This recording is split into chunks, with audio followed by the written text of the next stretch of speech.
Russell Westbrook. You love the Philadelphia Eagles. Let me get a hell yeah! What's going on, guys? Welcome to another edition of Party on Broad. It is Deibs, Mr. Crockpot on Twitter. Joining us today is our co-host. It is Rob. Check him out on Twitter at Philly_Madness. How you doing, Rob? Doing great, man. Just glad to be back in the podcast world. Today, we are talking about the most underrated and overrated members of the Philadelphia Eagles. We're going to I don't know Rob's list. He doesn't know mine. We're just going to discuss it. Rob, lead us off. What's an underrated member of the Eagles, dude?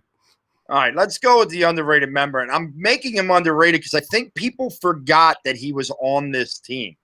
You know, last year the Eagles surprised us and signed a defensive tackle in Malik Jackson. And then, unfortunately, he was hurt on in the first quarter of the season, in the first game, and we never saw him again. And then they sign Hargraves this year, and they bring back Ridgeway, and you obviously have Fletcher Cox, and everyone's like, oh, man, look at this. Malik Jackson's still there, guys, and I think Malik Jackson is going to play a major role when it comes to the rotation of those defensive tackles. The guy was a beast, and I remember how excited we were to have him and Fletcher Cox together.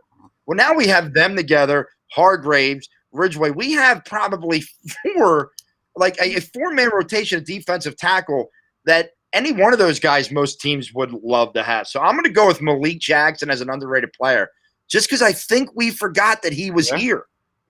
I love that pick. That's a really strong pick. I don't have him because I need to see it on the field. I need to see it happen first.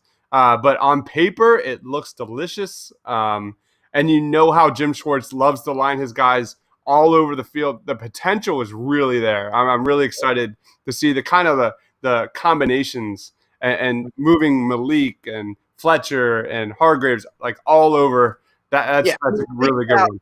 You think about having those three guys on the field on at the same time with a Brandon Graham on the other side or however they might do it. It's a lot of fun to think about what this defensive line could do this year.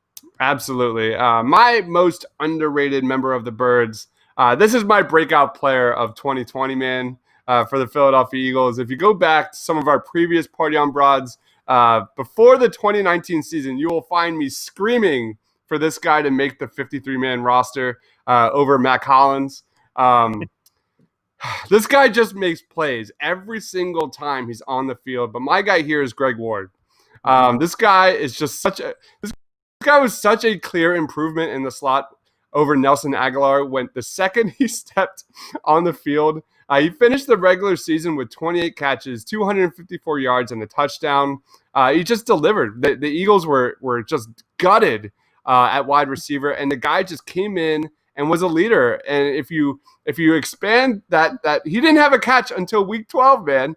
And if you put that in the season, dude, that's 75 catches and almost 700 yards in a season, man. So I think this is one of the most underrated positions in the NFL, the slot. And I think the potential of a Jalen Reagor and Greg Ward slot is really, really, really fascinating to me. I think that's going to be one of the strengths of the team.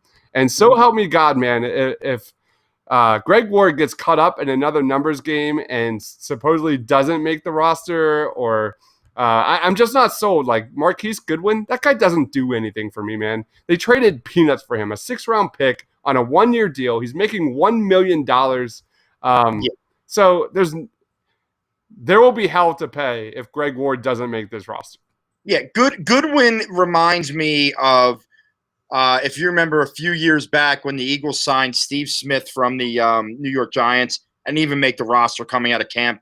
Yep. I think that could Goodwin, like people are like imagining that Goodwin has to be here because they traded for him. They didn't trade anything for him. No. So he doesn't have to be here. He probably, in my opinion, he won't be here. And Greg Ward, listen, this guy has done everything you've asked of him. He's come to your training camp year after year. He's been cut. Last year, I thought he really had a chance to make the roster, and he didn't. And then, after watching the nonsense that the Eagles watched at the receiver position, finally got his chance. He never complained. He just showed up, and he became a guy that Carson Wentz trusted right away. Yeah. And I think it's a great pick, and I think he's a guy that needs to be on this roster going forward this year. He's a guy that is like a heart and soul guy on the team, that a team that needs that. This is a team that needs an identity, that needs a backbone.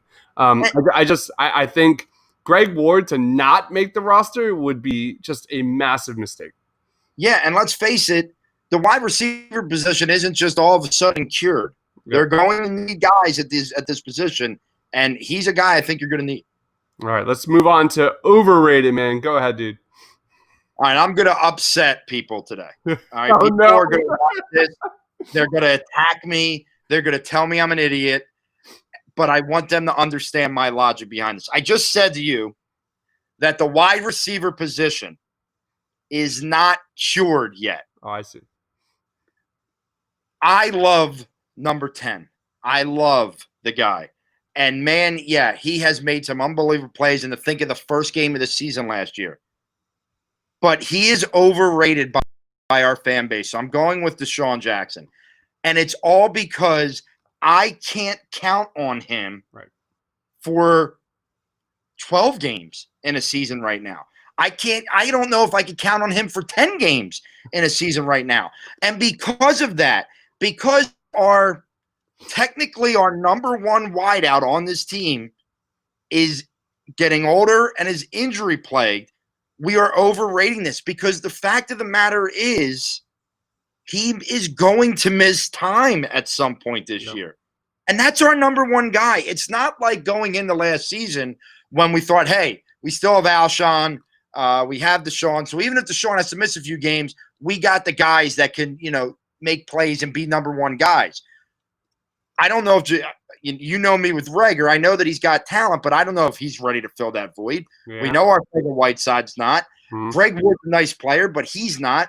We don't know what the hell's going on with Alshon Jeffrey, and even if he is on the roster, he's not going to be back until week 8 or 9. So if this guy goes down, we're in trouble. And when you have to put all your eggs in the Desean Jackson basket, you're overrating him, in my opinion, because that's not when he's at his best. He's best as part of a core. Not, think about him in Tampa. He had Mike Evans on the other side. It made things a lot easier. And then he had, I guess Godwin his last year there. So don't kill me, Philly. Don't kill me. But Desean Jackson's my most overrated player. Dude, I spent months and months just hyping up the Carson Wentz and Desean Jackson show. What was that recent documentary on the Eagles that they went back and showed the 2019 season? I got to episode 2 and just died because it was all about Desean Jackson and Carson Wentz and that chemistry during the offseason. And they showed, I think it was the Redskins game, and D-Jax had 2 touchdowns and 100+ yards, and it looked so good. It looked good on paper. It looked good in week 1, and it ended. And you're right. I don't think that's unfair. I think that's pretty reasonable that, you can't count on Desean Jackson for more than like 5 games. So I think we talked a little bit about underrated. If there was an underrated coach on this roster, it absolutely has to be Aaron Moorhead, because Jalen Reagor and JJ Arcega-Whiteside absolutely have to step up this season for sure. Yeah, and it's funny. Like, as I was going through this, I was looking and I was like, the 2 or 3 guys that come to my head for overrated, and I'll wait till you say you're overrated in case it's one of yours. People are going to kill me for it. Like, I mean, they're going to literally be pissed off at me because I'm attacking loved guys, and I love them. But I can't lie about it. Like, I've always prided myself that I'm a fan, but I try and be realistic and logical. So I went with Desean on this one, but I'm curious to see which way you're going to go. Awesome. So I don't know if I'm going to get killed for this one or not. I don't think so. I try to be even keeled just like you. But, man, as the Eagles currently stand, if I had to pick the most important Eagles who are vital to the success of 2020, not named Carson Wentz, I think personally it would go down between Andre Dillard and Derek Barnett. And by no means am I calling Derek Barnett a bust, but this is my guy, man. This is a guy that is my pick for most overrated. This guy turns 24 years old at the end of the month. The Eagles just absolutely desperately need this guy to step up and have a huge season. And I'm saying this because I hope he sees this video, man. I hope he sees this video and it lights a fire under his ass. Barnett wasn't the problem in 2019, but we're talking about a first-round pick. I'm not good with okay. I'm not good with just fine. I need more from Derek Barnett. I know his numbers were better across the board, but this is also a dude that makes big knucklehead plays, makes bad penalties again and again and again. He had 22 quarterback hits, but only 6.5 sacks. On the other end, he had where is it? He had a lot of penalties. It was like the 8th most. It was bad. I remember the penalty in the Green Bay game, how stupid it was. It was totally unnecessary. It was one of their running backs, and as he's going down, he comes flying in out of nowhere. I agree with you 100%. Look, when they picked him, and I would love to go back and look at that draft. That was the draft that was in Philadelphia. I was there the night they picked him. I remember the crowd reaction being confused. Part of that was, and thank God they didn't, Rubin Foster was the big linebacker name that year, if you remember. Yeah. Christian McCaffrey had already gone, but people had hoped that maybe Christian McCaffrey would end up on the Eagles. And when his name got picked, and I remember I ran into Adam Kaplan that night as I was leaving the draft, and I said, Adam, what do you think? And he said, well, it's not the sexy pick, but this guy has been super, super talented, his stats at Tennessee. So, and then, his rookie year was right. yeah. His rookie year was okay. But then he started having injury issues, and then he couldn't get back, and then he was making stupid plays. And here's my issue, right? You said Derek Barnett. One of the guys I was thinking about saying, which would have got me killed because he's a true fan favorite. You talk about the QB hits, but not that many sacks. That's Brandon Graham's career outside of last year. And once again, he's got to be a team leader for them. I love Brandon Graham, but I think our fan base slightly overrates him because the vision ingrained in our heads, I'm looking at it right on my wall right here, is the sack of Tom Brady in the Super Bowl. An unbelievable play. But it doesn't mean that he is this. So our 2 starting ends don't really get the sack numbers that we need right now from our team. So I'm in 100% agreement with you there. I think Derek Barnett, you've said it a couple times between him and Dillard. They're the guys that need to step up. It's their year. This has to be the time. Let's hope it is. Yeah, Derek Barnett was tied for 3rd most penalties among NFL edge rushers last season, man. It can't happen. That needs to get better. And if there was any season for Derek Barnett to break out, this is it. You got Fletcher Cox, you got Hargraves, you got Malik Jackson.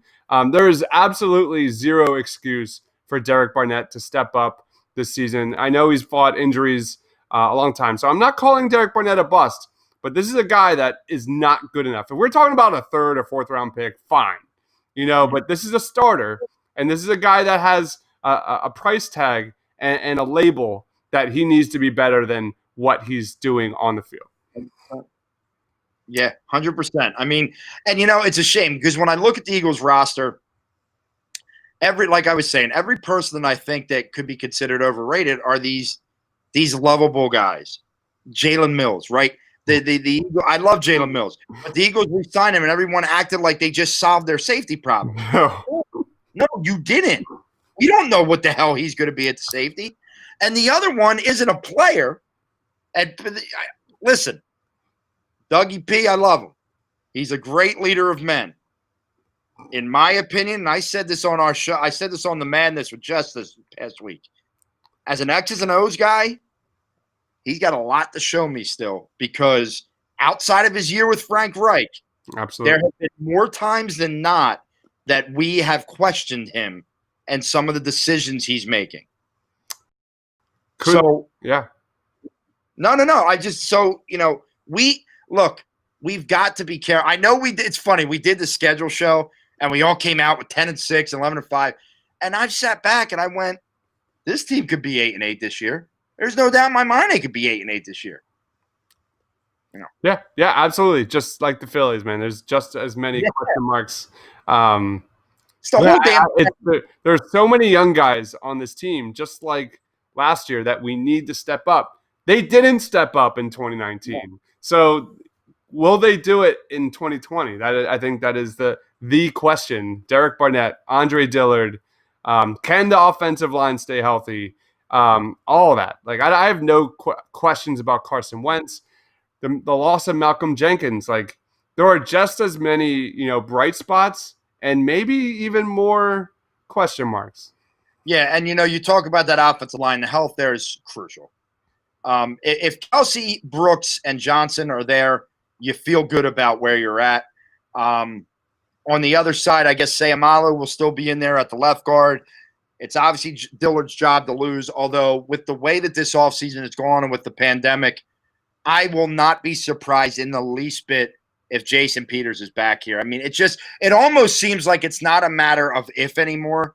It's a matter of when. There's so much smoke around that right now. Yep. So that, Miles Sanders takes the leap. The report today was that the Eagles have an offer out there for Devonta Freeman, which I would love as the spellback. The offense has a chance. But yep. That's if the pieces are there and they're still struggling, yeah, people will tell you it's Carson. It's Doug, in my opinion. Doug has got to be better. There's no more Mike Groh ruining things, if you ask me. It's time now to really make some plays on that offensive side work. Yep. The rock has to be the offensive line. That has to be the strength of the team, as well as the rotation of the defensive tackles. Malik Jackson cannot miss this season. If the Eagles want to make a playoff run, it's the offensive line and the defensive tackles. They cannot get hurt by the injury bug once again. Yeah. It can't happen again, right? I don't know where they find their training teams. Like, it's unbelievable. If Chip Kelly did anything well, I felt like they never got injured when Chip Kelly was here. Like, that was the one thing. His guys were healthy. Yeah. We just haven't seen it since. Even the Super Bowl year, we have not seen it since. These guys haven't stayed healthy. And I'm terrified. These guys didn't play at all during last preseason, and we thought everything was peaches and cream. And now, who knows if there's going to be a training camp or a preseason? It's insane. It's insane, man. The world we are living in right now, and I've said this a million times, and you can appreciate it because of you being a film buff. We're living in a movie that we've watched hundreds of times and been like, man, that movie was a little far-fetched. That'll never happen. And now we're like, oh shit, it happened. And look at what the hell we're dealing with right now. It's crazy. All right. So make sure you follow my man Rob on Twitter at Philly_Madness. Check out the Madness podcast wherever you find your pods, or here at the Painted Lines YouTube channel. For Rob, for myself, thanks for watching, guys. Stay awesome. Yeah.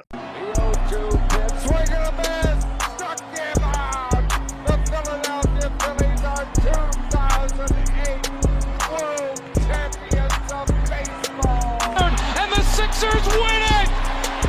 Wow! Oh, man, and being just posterized Russell Westbrook. You love the Philadelphia Eagles. Let me get it.